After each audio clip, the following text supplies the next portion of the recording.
Chapter 10. The explanation of the 12th chapter of the Apocalypse is concluded.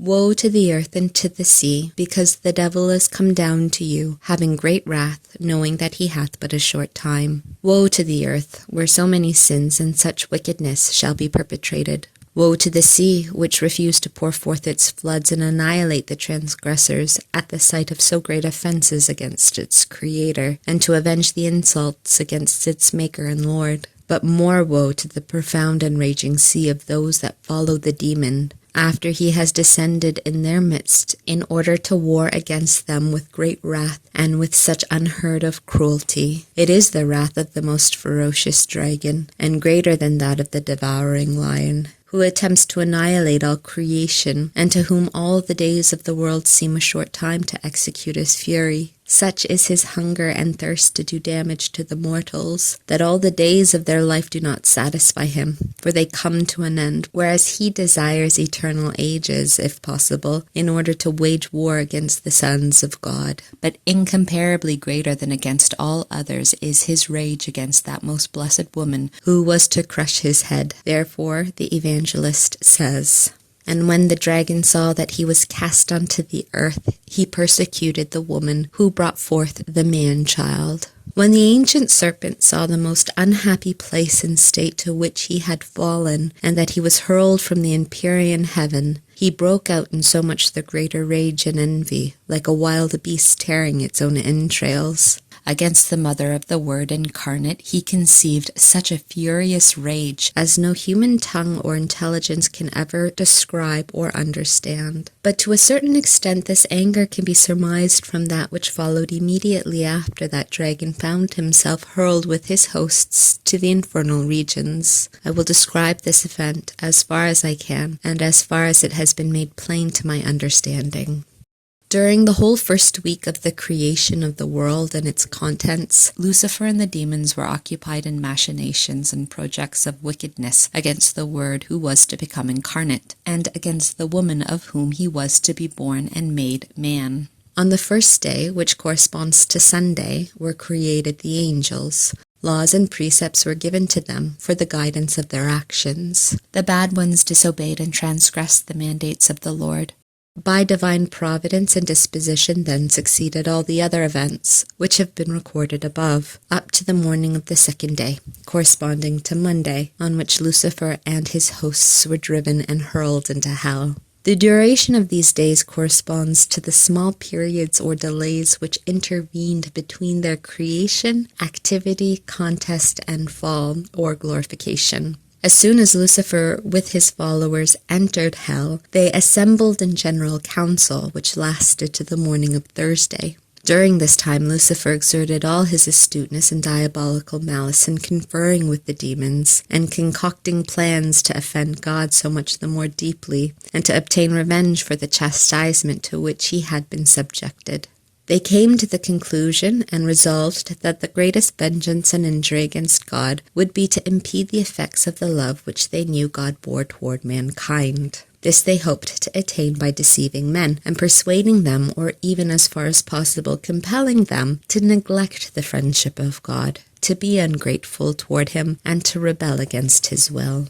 "This we must strive to do," said Lucifer. "Toward this end we must apply all our forces, all our solicitude and knowledge. We will subject the human creatures to our influence and will in order to destroy them. We will persecute this race of men and will deprive them of the reward promised to them. We will exert all our vigilance to prevent them from arriving at the vision of God which was denied us unjustly. I will gain great triumphs over them. I will destroy them all and subject them to my designs. I will sow new sects and errors, and set up laws contrary to those of the Most High in all things. I will raise up from among men false prophets and leaders, who will spread these doctrines, and I will scatter this seed through them, and afterwards I will assign to them a place in these profound torments. I will afflict the poor, oppress the afflicted, and persecute the timid.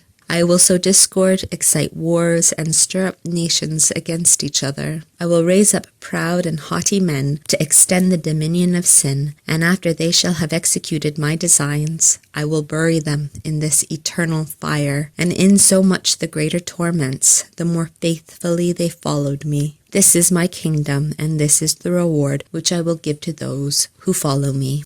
I will wage fierce war against the incarnate Word, for although he is God, he is also man, and therefore of a lower nature than mine. I will exalt my throne and my dignity above his. I will conquer him and will humble him by my power and astuteness. The woman who is to be his mother shall perish at my hands. What is one woman against my power and greatness? And you, ye demons, who were injured together with me, follow me and obey me in the pursuit of this vengeance, as you have followed me in disobedience. Pretend to love men in order to destroy them. Serve them in order to ruin them and deceive them. Help them in order to pervert them and draw them into these my hellish regions. No human tongue can explain the malice and fury of this first council of Lucifer and his hosts against the human race, which, although not yet in existence, was to be created. In it were concocted all the vices and sins of the world. Thence proceeded lies, sects, and errors. All iniquity had its origin in that chaos and in that abominable gathering, and all those that do evil are in the service of the prince of this assembly. Having closed this meeting, Lucifer sought permission to speak with God, and his majesty, for his own exalted ends, gave him permission. This was allowed in the same manner in which Satan spoke to God when he asked permission to persecute Job, and it happened on the day which corresponds to our Thursday. He addressed the Most High in the following words: Lord, since thou hast laid thy hand so heavily upon me in chastising me with so great cruelty, and since thou hast predetermined all that thou desirest to do for the men whom thou art to create, and since thou wishest to exalt and elevate so high the incarnate Word, and enrich the woman who is to be his mother with all thy predestined gifts, be now equitable and just. As thou hast given me permission to persecute the rest of men, give me also permission to tempt and make war against Christ, the man God, and the woman who is to be his mother. Give me freedom to exert all my powers against them. Other things Lucifer said on that occasion, and in spite of the great violence occasioned to his pride by the humiliation, he humbled himself nevertheless in order to ask for this permission. His wrathful anxiety to obtain what he desired was so great that he was willing to subdue even his arrogance, thus forcing one iniquity to yield to another. He knew too well that without the permission of the omnipotent Lord he could attempt nothing. In order to be able to tempt Christ our Lord and his most holy mother in particular, he was willing to humiliate himself 1,000 times, for he feared the threat which had been made that she should crush his head. The Lord answered, Thou must not, Satan, ask such a permission as due to thee in justice, for the incarnate Word is God and Lord most high and omnipotent, though he is at the same time true man, and thou art his creature. Even if the other men sin and subject themselves to thy will, this will not be possible in my only begotten made man. Though thou mayest succeed in making men slaves of sin, Christ will be holy and just, segregated from sinners. He will redeem them if they fall. And this woman against whom thou hast such wrath, although she is to be a mere creature and a true daughter of man, is to be preserved by my decree from sin. She is to be altogether mine forever, and on no account or title shall anyone else be allowed to have a part in her. To this Satan replied, But what wonder that this woman should be holy, since no one on this earth will be allowed to draw her to the contrary, or persecute her and incite her to sin. This cannot be equity, nor just judgment, nor can this be proper and praiseworthy. Lucifer added yet other blasphemies in his arrogance.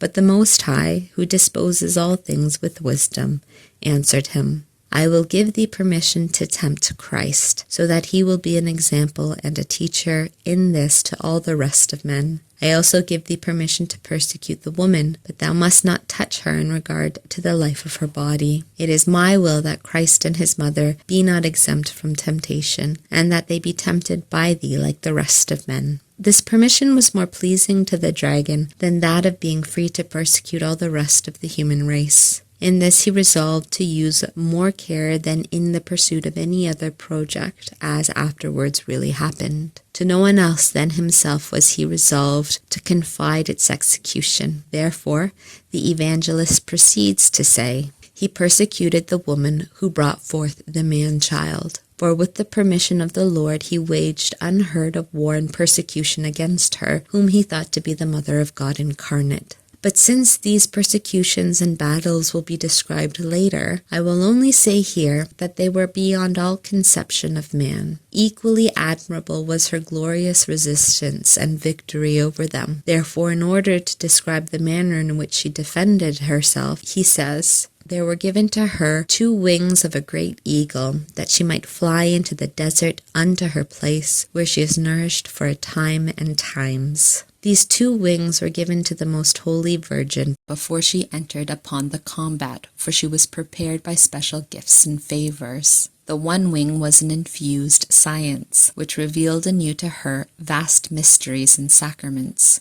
The other was a new and sublime humility, as will be explained in its place. With these 2 wings she took her flight to the Lord, her proper habitation, for in him alone she lived, and in him was centered all her attention. She flew like the royal eagle, without ever directing her flight towards the enemy, being alone in her flight and living in seclusion from all earthly things, solely in communion with her last end, which is the divinity. In this solitude she was nourished for a time and times, for though this nourishment lasted all her life, yet it was more abundant in the times of her great battles with Satan. In those times she received favors more proportioned to the greatness of the conflict. By time and times is also understood the felicity by which her victories were rewarded and crowned. And half a time from the face of the serpent. This half a time was that in which the most holy Virgin was free from the persecution of the dragon, and far from his sight during this life. For having conquered him in her battles, she was by divine providence and as victress freed from them. This freedom was conceded to her in order that she might enjoy the peace and quiet which she had merited after having conquered the enemy, as I will describe farther on. Concerning the time of the combat, the evangelist says, and the serpent cast out of his mouth after the woman water, as it were a river, that he might cause her to be carried away. And the earth helped the woman, and the earth opened her mouth and swallowed up the river, which the dragon cast out of his mouth. All his malice and all his forces Lucifer exerted and directed against the mistress. For all those who were ever tempted by him seemed to him of less importance than Most Holy Mary. With the same force as the current of a great swift river, so the malice and the lies and the temptations flowed from the mouth of that dragon against her.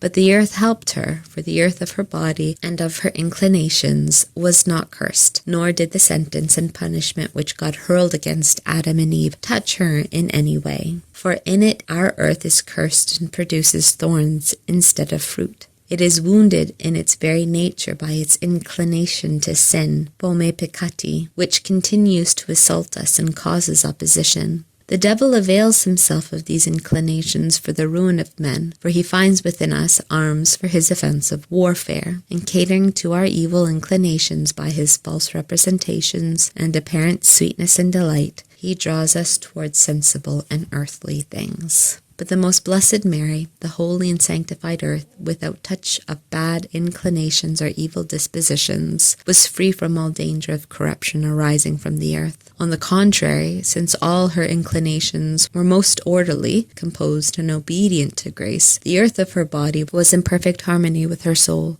Thus this earth opened its mouth and swallowed up this stream of temptations which the dragon raised up for her in vain, for he found that material indisposed and unfomented for sin, unlike the other offspring of Adam. Their terrestrial and disorderly passions are more adapted to produce the floods of temptation than to absorb them, since our passions and our corrupt nature are always in opposition to virtue. On account of the futility of his efforts against this mysterious woman, Scripture says, And the dragon was angry against the woman, and he went to make war with the rest of her seed, who keep the commandments of God and have the testimony of Jesus Christ. The dragon, having been gloriously overcome in all things by the queen of all creation, and dreading the furious torments of his own confusion and the ruin of all hell power, fled from her, determined to make cruel war against the other souls belonging to the generation and race of the most blessed Mother.